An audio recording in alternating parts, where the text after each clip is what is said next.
My name is Dorothy Sinclair, and until last spring I believed my family loved me. I was 70 years old when I learned how wrong I had been. The discovery happened on a Sunday afternoon in May, during a family dinner I had spent the entire day preparing. The house smelled of roasted chicken, rosemary, and fresh bread cooling on the kitchen counter. I had been on my feet since early morning, determined to make everything perfect. My late husband Arthur used to say that I treated every family gathering like a holiday, and maybe he was right. After he passed away 3 years ago, those gatherings became even more important to me. They were the only moments when the house felt full again. The house itself stood at the edge of town, a quiet two-story colonial surrounded by an old maple tree and a wide backyard. Arthur and I had bought the land almost 40 years earlier, when there had been nothing here but empty fields. We built the house slowly, room by room, saving every dollar we could. Every corner held a memory. The mark on the hallway wall where our son once measured his height every birthday. The kitchen window where Arthur and I drank coffee every morning before work. The creaking stair step that always made the grandchildren laugh. That Sunday my son Daniel, his wife Melissa, and their 2 kids were visiting. The children were outside chasing each other around the yard while Daniel stood by the grill pretending to help, although he mostly stared at his phone. Melissa had disappeared into the house at some point after arriving. I remember wiping my hands on a towel and feeling tired but satisfied. The table was already set with the good plates, the ones my mother had given me when Arthur and I got married. In the center sat a vase of yellow daisies from my garden. I had even baked Daniel's favorite lemon cake, the one he used to beg me for when he was little. I carried the cake toward the dining room when I realized we were out of ice. The freezer in the basement had extra trays, so I headed down the back hallway. Halfway there, I heard voices coming from the laundry room. The door was slightly open. Melissa was inside talking to someone on the phone. Her voice was low but excited. "I'm telling you, it's almost settled," she said. "Daniel just needs a little more time." I stopped walking without meaning to. I wasn't trying to listen. But then she said my name. Dorothy can't stay in that house forever. It's too big for her anyway. Something in my chest tightened.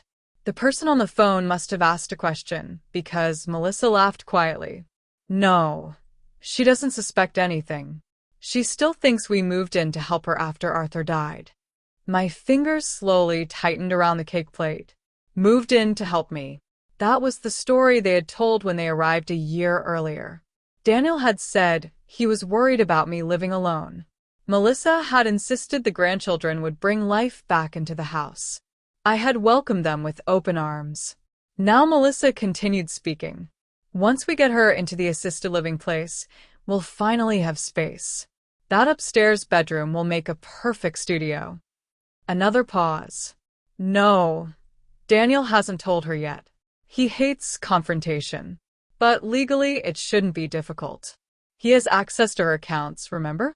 And once the paperwork is done, we can start renovating." The room seemed to tilt slightly around me. Assisted living. Paperwork. Renovating. I stood frozen in the hallway while Melissa kept talking, her voice full of cheerful confidence. "The property is worth a fortune now. My realtor friend checked last month. If we sell it in a few years, we could easily move somewhere bigger." I felt the blood drain from my face. Sell the house. My house. The house Arthur and I had built with our own hands. My mind raced back through the past year. The little comments Melissa had made about how hard the stairs must be for me. The way Daniel had insisted on helping manage my bank accounts after Arthur passed away. The gentle suggestions about communities for seniors, where I could make new friends. At the time I had thought they were simply worried about me. Now the truth was standing right in front of me, like a stranger, wearing my family's face. The conversation inside the laundry room continued. "I swear, once she's settled somewhere comfortable she'll probably be happier," Melissa said casually. "She doesn't even need this place anymore." My hands began to shake. Didn't need this place. the home that held my entire life. At that moment, the cake plate slipped slightly in my grasp, the ceramic edge tapping against the hallway wall with a soft sound. Inside the laundry room, Melissa stopped talking. My heart pounded as footsteps approached the door. I turned quickly and walked toward the kitchen as calmly as I could manage. By the time Melissa stepped into the hallway, I was already placing the cake on the counter. "Oh, Dorothy," she said lightly. "I didn't realize you were inside." I forced a smile. "Just finishing dinner." Her eyes lingered on my face for a moment, as if searching for something. Then she smiled back and headed outside. A few minutes later, everyone gathered around the table. Daniel carved the chicken while the children argued over who would get the biggest slice of cake. Melissa poured wine into the glasses and talked about a yoga class she had started taking. I sat there quietly, nodding at the right moments, pretending everything was normal. Inside, however, something had changed forever. I watched my son across the table and wondered when he had become a man capable of planning my removal from my own home. Did he truly believe it was his right? Or had he convinced himself it was for my own good? Either way, the result was the same. They thought I was weak. They thought I was naive. Most importantly, they thought the house already belonged to them. What they didn't know was that Arthur had always been a careful man. Years ago, he had insisted on arranging our legal documents in a way that would protect me no matter what happened. At the time, I had barely paid attention. Now that decision might save everything. But before I could act, I needed proof. And I needed a plan. Because one thing had become absolutely clear during that dinner. The people sitting around my table were no longer simply my family. They were preparing to take my life away piece by piece. And they had no idea that I had already heard their secret. The morning after that dinner, I woke before sunrise. For a few moments, I lay in bed staring at the ceiling, hoping the conversation I had overheard the day before had been some kind of misunderstanding. Perhaps Melissa had exaggerated something. Perhaps Daniel had been discussing long-term plans, and she had taken it too far. But deep down, I knew better. When a person hears the truth, there is a certain clarity to it. The words settle in the mind like stones. No matter how much you try to rearrange them, they remain exactly what they are. And Melissa's words had been very clear. They were planning to move me out. Quietly. Permanently. I rose slowly from the bed and walked to the window. The backyard was still covered with morning mist.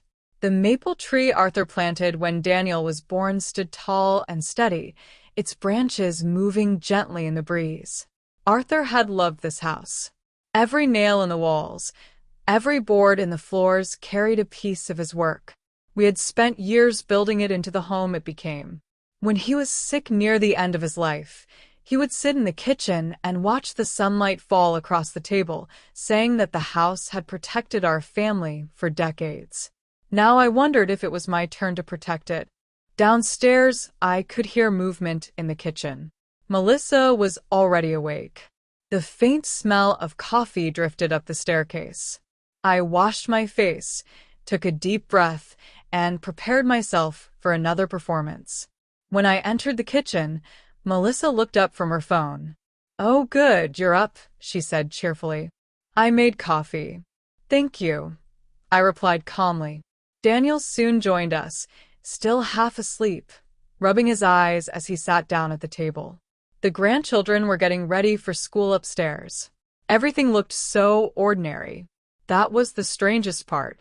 The people sitting at that table with me were quietly planning my future, as if I were a piece of furniture that needed to be relocated. Daniel cleared his throat. "Mom, I was thinking maybe we should talk later about getting you some help around the house." There it was again. Another small step. I lifted my coffee cup slowly. "What kind of help?" "Oh, he said. "Maybe someone to come by during the week. Just to make sure everything's okay." Melissa nodded immediately. "It would make things easier for you. Easier for me. Or easier for them." I simply smiled. "We can discuss it later." They seemed satisfied with that answer. Melissa turned back to her phone, and Daniel left to drive the children to school. Inside, however, my mind was already working.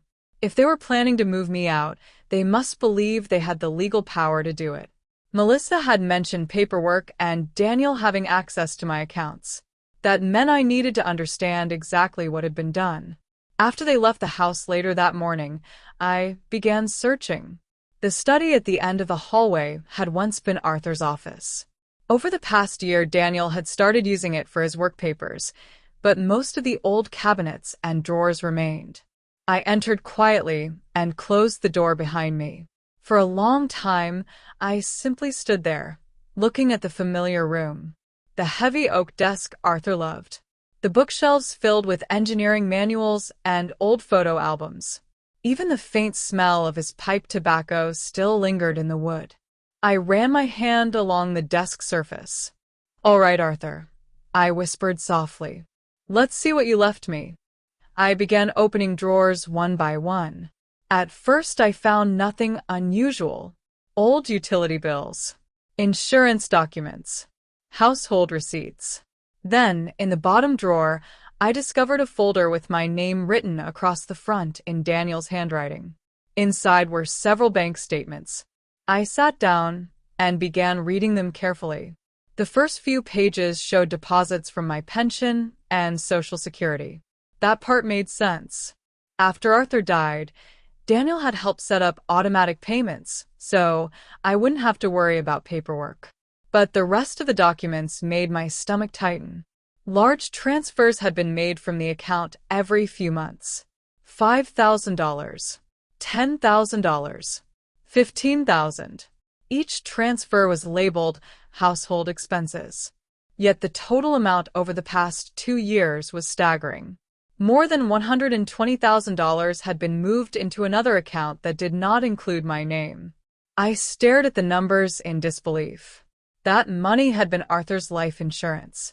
He had insisted I keep it untouched in case I ever needed long-term care. And now most of it was gone. I flipped through the rest of the folder. Near the back, I found another document, a power of attorney form. My signature appeared at the bottom of the page. Suddenly, I remembered the moment clearly. It had been only a few weeks after Arthur's funeral. I had been exhausted and grieving, barely able to think straight. Daniel had explained that the document would allow him to help handle finances if something unexpected happened. I had signed it without asking questions. Now I realized exactly how dangerous that decision had been. I took out my phone and began photographing every page. If I was going to protect myself, I needed evidence. After returning the documents exactly as I found them, I continued searching the room. That was when I noticed something else. A small notebook tucked behind a stack of magazines. I opened it slowly. Inside were handwritten lists, furniture, antiques, household items. Next to each item was an estimated value. The dining table Arthur and I bought during our first year of marriage. My grandmother's china cabinet. Arthur's old desk. Even the painting above the fireplace. Each object had a price written beside it. They were already preparing to divide the house. I closed the notebook and placed it back where I found it. For several minutes, I sat quietly in the chair, staring at the wall. The betrayal felt heavy and cold, like a stone resting inside my chest. But beneath that feeling, something else began to grow. Determination. They believed I was weak. They believed I was confused. They believed they could quietly rearrange my life without resistance. They were wrong. That afternoon, I made a phone call I hadn't made in months. My old friend Margaret Caldwell answered on the third ring. "Dorothy? Is everything all right?" I hesitated only a moment before replying. No, Margaret. "It isn't." An hour later, we were sitting in a quiet cafe across town while I explained everything. Margaret listened carefully, without interrupting. When I finished, she leaned back in her chair and folded her arms. "First question," she said calmly. "Have you spoken with a lawyer?" I shook my head. "Then that's the first thing we do." Margaret's nephew happened to be an estate attorney. Within 20 minutes, she had already arranged an appointment for the following morning. As we left the cafe, she touched my arm gently. "You're not alone in this, Dorothy." For the first time since overhearing Melissa's conversation, I felt a small sense of relief. Because one thing had become clear. If Daniel and Melissa were preparing a quiet plan behind my back, then I would simply prepare a better one. And this time, I would not be the one caught by surprise. The next morning felt strangely calm. For the first time since overhearing Melissa's conversation, I no longer felt like a helpless spectator watching my life unravel. Instead, I felt like someone standing at the edge of a chessboard, finally able to see every piece clearly. And now it was time to make my own moves. Margaret arrived at my house shortly after 9 o'clock. She parked her silver sedan across the street rather than in the driveway, a small precaution she suggested so Daniel and Melissa wouldn't immediately notice anything unusual. When I slipped into the passenger seat, she gave me a quick smile. "You ready?" I nodded, though my stomach was tight. "I think so." The drive into the city took about 30 minutes. During that time, we barely spoke. Margaret kept her eyes on the road, while I watched the houses pass by outside the window, wondering how many other people were quietly fighting battles inside their own families. Eventually, we arrived at a tall office building downtown. Margaret's nephew, Andrew Caldwell, worked on the 10th floor.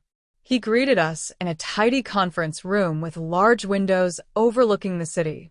Andrew was in his early 40s, serious but kind, with the same sharp eyes Margaret had.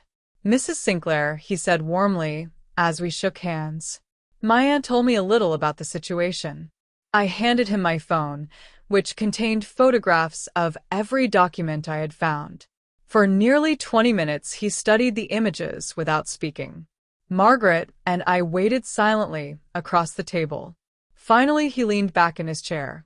"Well," he said slowly, "the good news is that the house is unquestionably yours." My heart lifted slightly. "Completely yours," he continued. "Your husband placed the property solely in your name when it was purchased. That means your son has no automatic legal claim to it." Margaret smiled. I had a feeling Arthur would do something like that. I closed my eyes briefly. Arthur had always been careful about details. At the time, I hadn't fully understood why he insisted on certain arrangements, but now I was grateful beyond words. Andrew continued reviewing the documents. "The power of attorney your son has is real," he said, tapping one of the photos on the screen. "However, it can be revoked immediately as long as you are mentally competent." "I am," I said firmly. He nodded. "I have no doubt about that." Then his expression grew more serious. "But the bank transfers concern me." He turned the screen toward us, showing a list of withdrawals. "These transfers from your account total approximately $124,000 over the past 2 years. The number made my throat tighten. "That money belonged to my husband," I said quietly. Andrew nodded again. "And unless your son can clearly prove it was used for your direct benefit, it may legally qualify as financial elder abuse." Margaret exhaled slowly. "That's exactly what I was afraid of." I sat there for a moment, absorbing the information. Elder abuse. I had always imagined that term applied to strangers or caregivers, not to sons. But facts were facts. "What happens next?" I asked. Andrew folded his hands on the desk. "First, we protect you." He outlined the steps carefully. "We would open a new bank account immediately in my name only. My pension and Social Security payments would be redirected there. The power of attorney would be formally revoked and filed. Most importantly, we would document every financial transfer Daniel had made. If necessary," Andrew said, "we can pursue legal action to recover the funds." I hesitated. The idea of dragging my son into court felt unbearable. "I don't want Daniel arrested," I said softly. Andrew studied me thoughtfully. "That's understandable," he replied. But having evidence gives you leverage. It allows you to control the situation rather than the other way around. Margaret nodded in agreement. He's right, Dorothy. By the time we left Andrew's office 3 hours later, several things had changed. My new bank account had been opened. The paperwork revoking Daniel's power of attorney had been signed. And Andrew had already begun preparing a formal record of the financial transactions. As Margaret and I walked back to the car, the autumn wind carried the faint smell of rain through the streets. "Well," she said, unlocking the door, "that's a strong start." I sat in the passenger seat quietly for a moment. "I keep wondering how things reached this point," I admitted. Margaret started the engine. "People change when they believe something valuable belongs to them," she said. "Sometimes greed grows slowly. So slowly you barely notice it until it's too late." During the drive home, we discussed what would come next, because protecting my finances was only part of the problem. Daniel and Melissa were still living in my house, and based on what I had overheard earlier, they were preparing something much more serious. When I returned home that afternoon, the house was quiet. Melissa's car was gone, and Daniel was still at work. I moved through the kitchen preparing dinner just as I always did, keeping my routine exactly the same. The less suspicious I appeared, the better. That evening, Daniel returned first. He kissed my cheek casually. "Smells good in here, Mom." "Just chicken soup," I said. Melissa arrived shortly afterward. During dinner, they chatted about the children's school activities and a neighbor's new car. Everything sounded perfectly normal, but I noticed the small glances they exchanged, quiet signals passing between them. Later that night, after I had gone upstairs to my room, I heard their voices downstairs in the living room. The house was old, and sound carried easily through the floors. "She's getting worse," Melissa whispered. I froze beside the bedroom door. "What do you mean?" Daniel asked. "She left the back gate open this afternoon. The dog could have run away." "That's not like her." "It's exactly like someone who's starting to lose track of things." There was a pause. Then Melissa's voice grew sharper. "We can't keep waiting forever, Daniel. My cousin spoke to a doctor who handles competency evaluations. Once we have that report, getting legal guardianship will be simple." Guardianship. The word struck me like a sudden chill. Daniel sounded uncertain. "Do we really need to go that far?" "If we want to secure the house, yes." Secure the house. I stepped back slowly from the door, my heart pounding.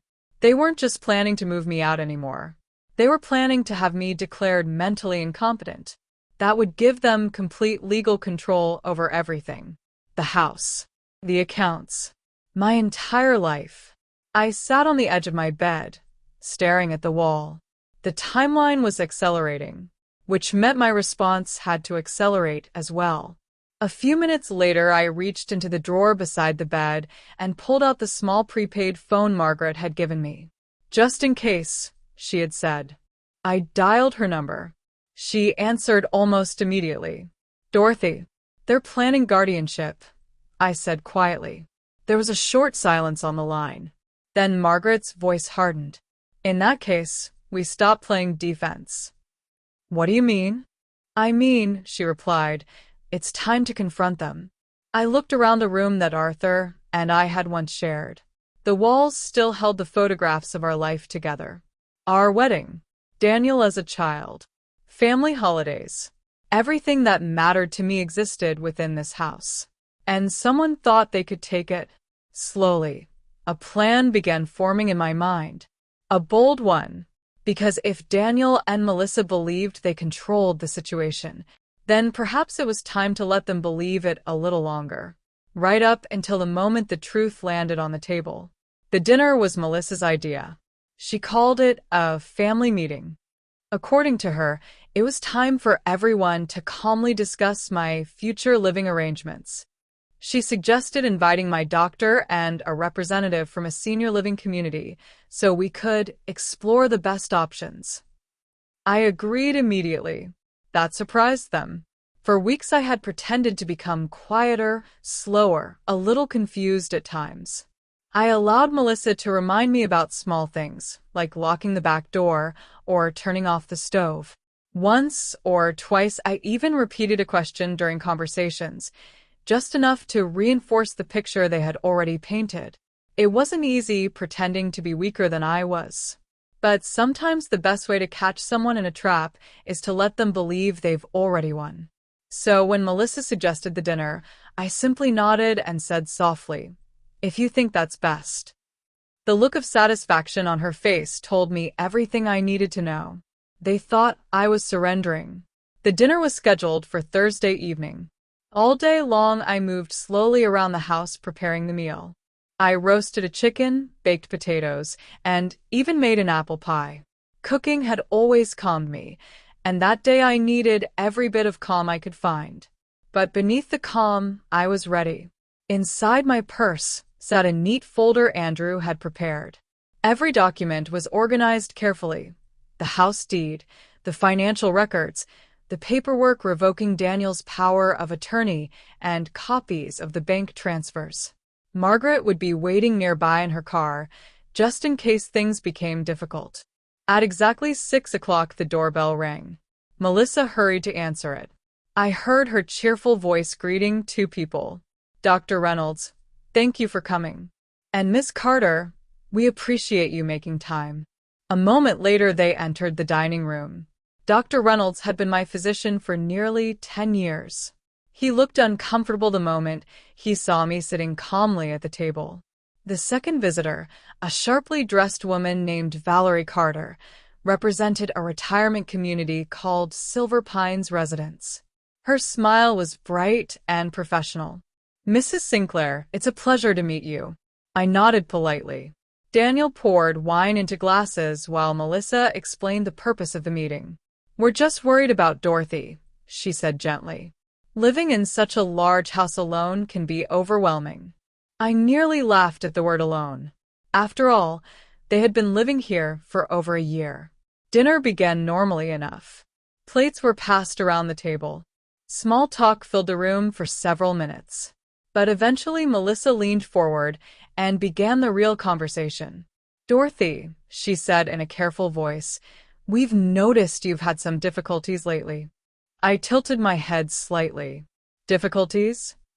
"The stove incident last month," she continued smoothly, "and forgetting to close the backyard gate. These things happen as people get older." Dr. Reynolds cleared his throat. "Memory lapses can occur naturally with age," he said cautiously. "Sometimes it's helpful to explore additional support." Valerie Carter smiled brightly. "At Silver Pines, we provide full-time care and wonderful activities. Many of our residents say moving there was the best decision they ever made." I folded my hands quietly in my lap. "This sounds very expensive." Melissa shook her head reassuringly. "That's something Daniel and I have been thinking about." Daniel finally spoke. "The house is worth a lot now, Mom. Selling it would easily cover your care." There it was. The real plan. Sell the house. Move me out. Take control. I allowed my shoulders to slump slightly. "Oh," I murmured. "I didn't realize you had already decided that." Melissa reached across the table and touched my hand with artificial kindness. "We're only trying to do what's best for you." For a moment, I said nothing. Then I slowly reached for my purse.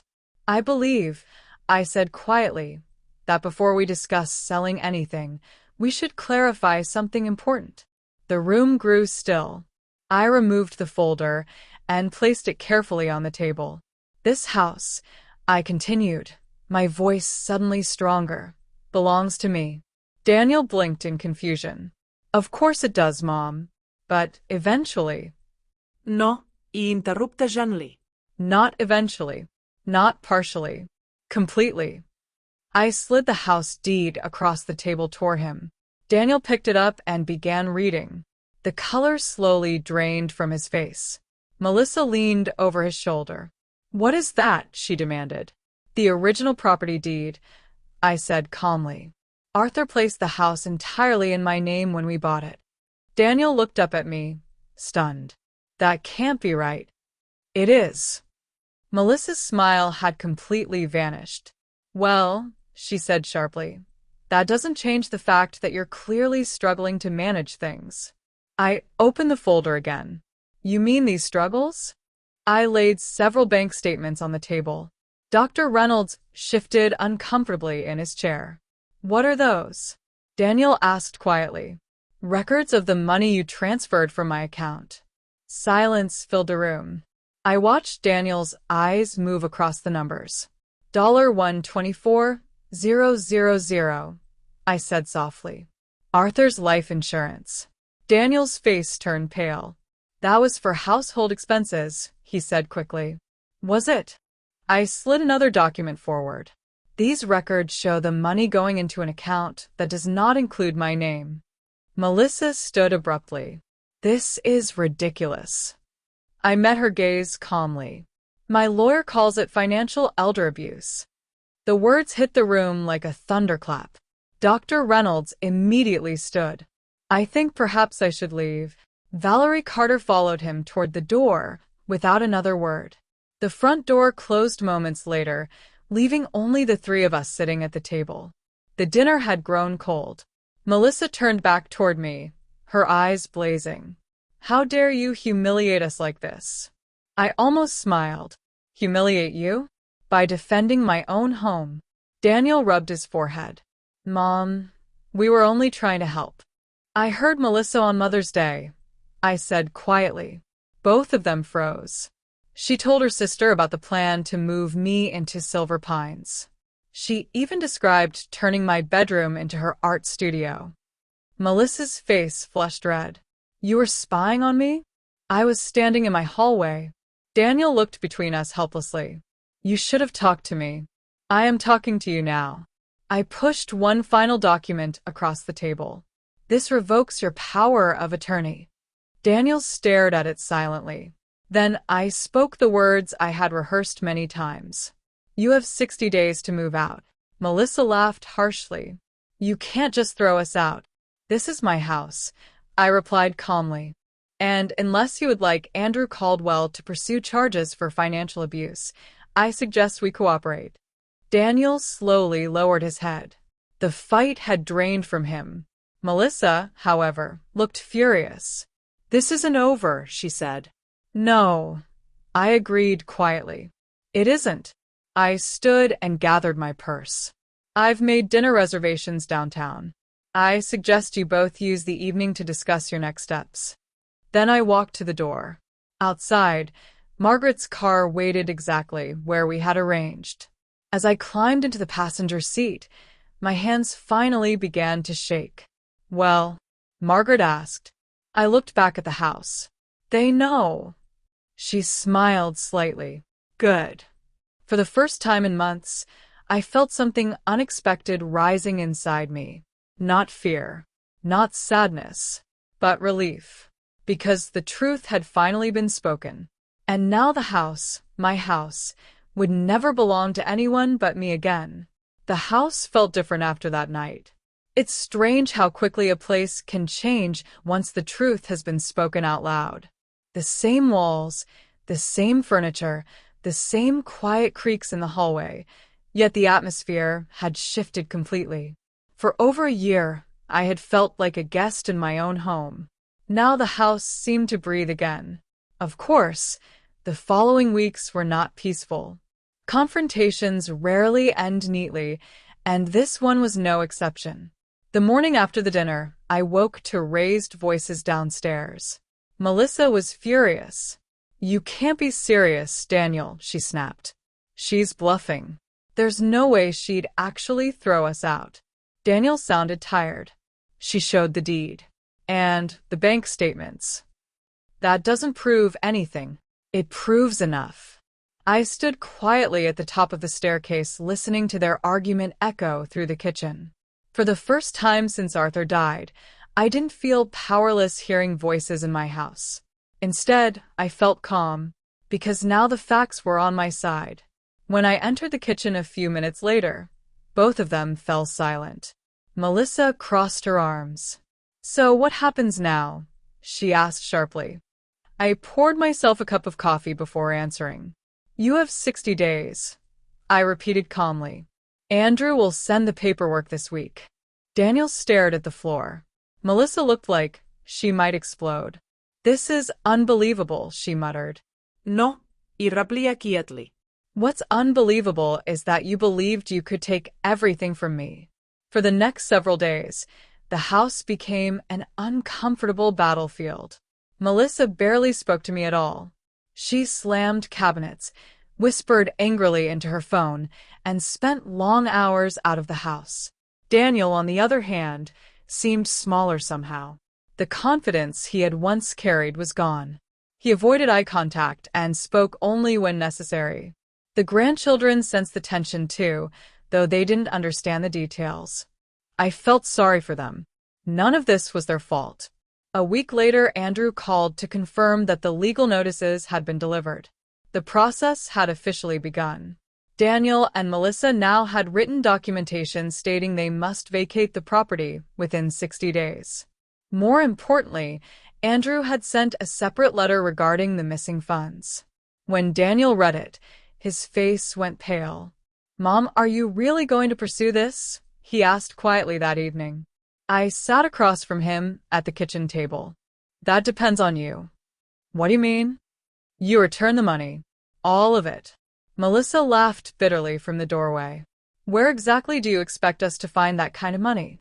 That's not my concern, I replied calmly. Daniel rubbed his forehead. We use some of it for the kids' school and the car. I'm not interested in explanations, I said softly. Only solutions.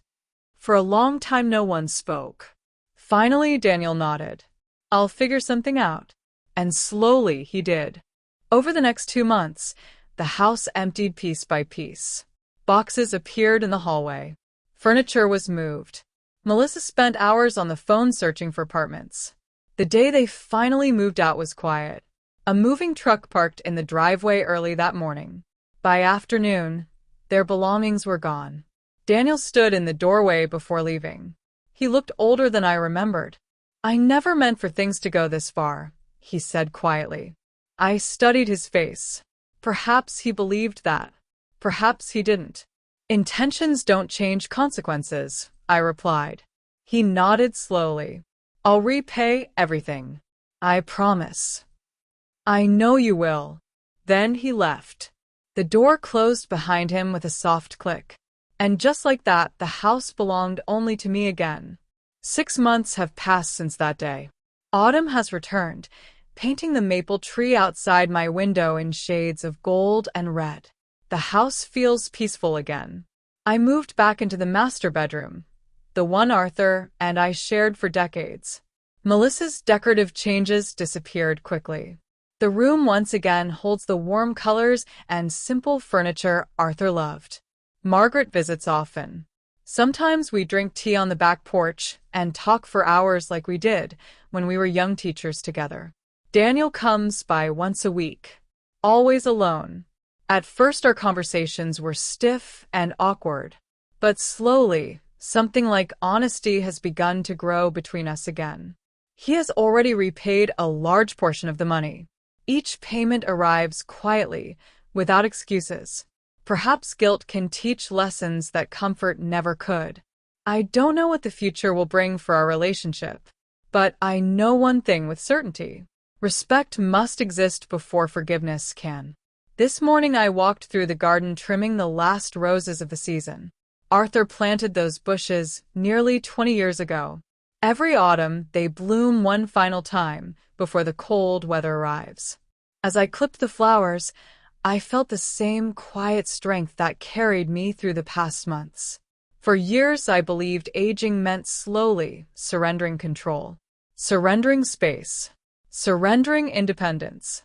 But I was wrong. Growing older doesn't mean becoming invisible. It doesn't mean allowing others to decide when your life should shrink.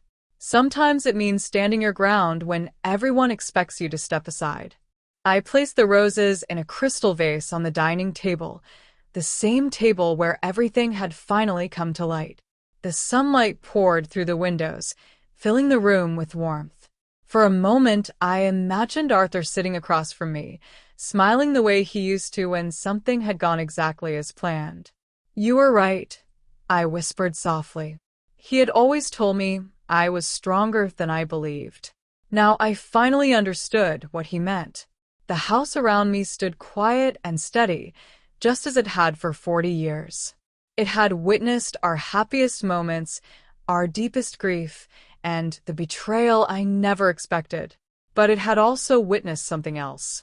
A woman refusing to give up her life. And as long as these walls remain standing, this home, my home, will belong to Dorothy Sinclair. Exactly as it should.